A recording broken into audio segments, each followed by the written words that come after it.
mentioned the defensive line is an area that we hit. We also ended up taking 5 offensive linemen, and so both sides of the ball, you know, we went after some size, some big guys. You know, it all starts up front, as you heard that 1,000 times, and how true it is. And so we wanted to make sure that we got that base covered. The 2 guys that are coming in, though, you look at wide receiver. We've got some good wide receivers in our program, but Landon will have a chance with this early start to get some things done. And we brought in 4 corners. You need to bring in those types of guys almost in every recruiting class, because they get used as nickels in a nickel package, dime package, when you're throwing extra DBs on the field. So that was important to us to get the kind of guys that we wanted to get at the corner spot also. Coach, there's 2 guys from Nebraska in this class. I mean, on the team already, we have guys like Phil, Noah, from out there in Nebraska. You know, how much does having that connection with that area kind of help you build a program here? Yeah. It's helped. The guys that we've gotten from Nebraska have played for us, and some at a tremendously high level. And so getting them here from Nebraska is just like pulling them from any other state, although, you know, there's several coaches, myself, but other coaches, when you look at it, Coach Burrow, Coach Alvin was at Nebraska, Kevin Leitner played at Nebraska, Jerry Godowski played at Nebraska, and so, you know, you're talking about a group of guys that have a lot of contacts there, that have great reputations in terms of what they're about as coaches and teachers, and so when you have a number of coaches known to the high school coaches in that state, as we have, I think it's a little easier to guide your players to maybe take a look at Ohio. Brian, you said basically you guys got who you targeted. What kinds of things could you attribute that high success rate, I guess?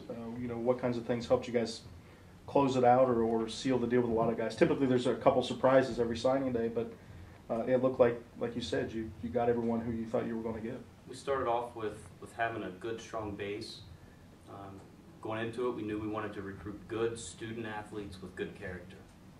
We targeted them, we wrote them, and we did everything that we could to do the best job we could, recruit them, and to get them to Ohio University, and build great relationships with them, with the families, and today I think that attributes to no surprises on signing day, which is good.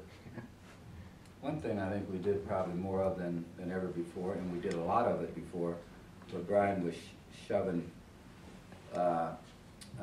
mail in front of us to letters to write to these prospects. I mean, every week, you know, we had certainly communication in the form of letter writing to them, probably much more so than we've ever done. And like he's saying, I think the identification process comes back to really studying a lot of film early, getting a number of guys in camp and getting on guys early, and then it becomes, you know, how hard do you recruit them?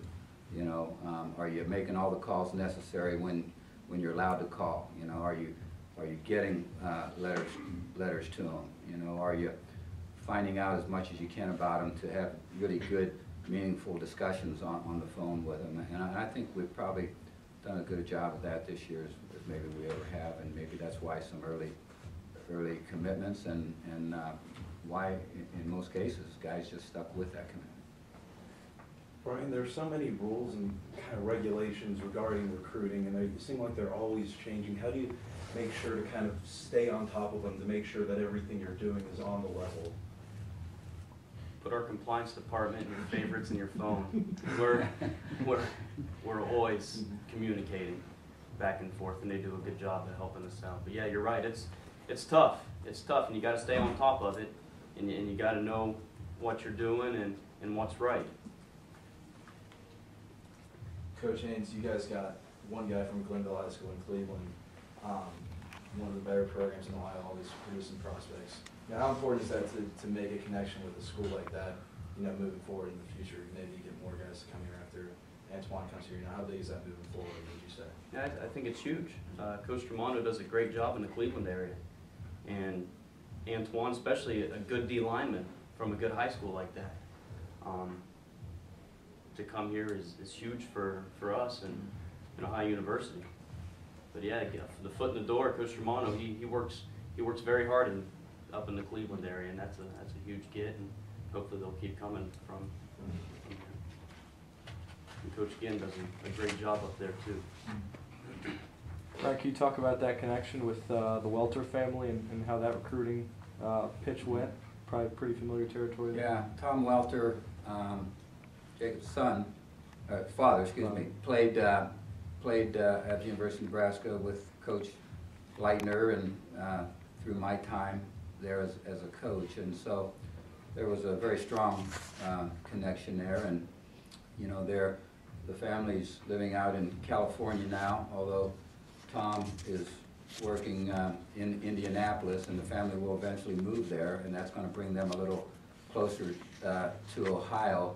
But I think the big thing was the connection that Tom had with Kevin Leitner, knowing what he's about.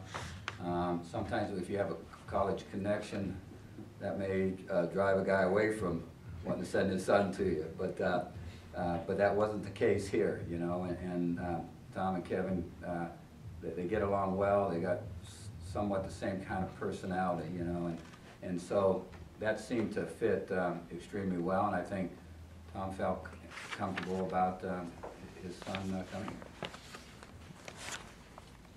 The two guys you have listed at quarterback, recruits, any chance they switch positions? Are they coming in truly as quarterbacks for either of you guys? Mm-hmm. They're coming in as quarterbacks, and both of them excellent athletes. And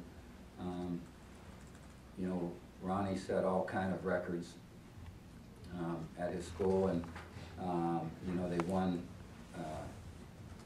Class 4 championship one year, and won Class 3 championship the next. I think he's 29-1. Maybe lost one game in his high school career as a starting quarterback. Unbelievable statistics.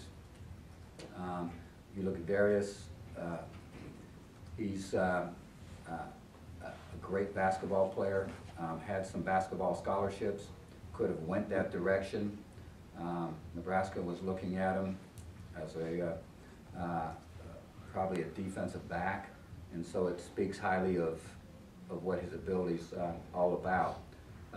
But I think both those guys are excellent quarterback prospects, and you know, and we're wanting to be able to have a balanced offense and really throw the ball well as run it, and we're able to attract quality receivers, I believe, year after year here. And so we want to make sure that we're able to get them the ball. These are the kind of guys that have movement as well as the ability to throw the ball. Did they run the same system in high school or a similar system at all? So I know, you know, Tyler last year, a couple years ago now. They were able to split guys out, and you certainly saw what they were all about.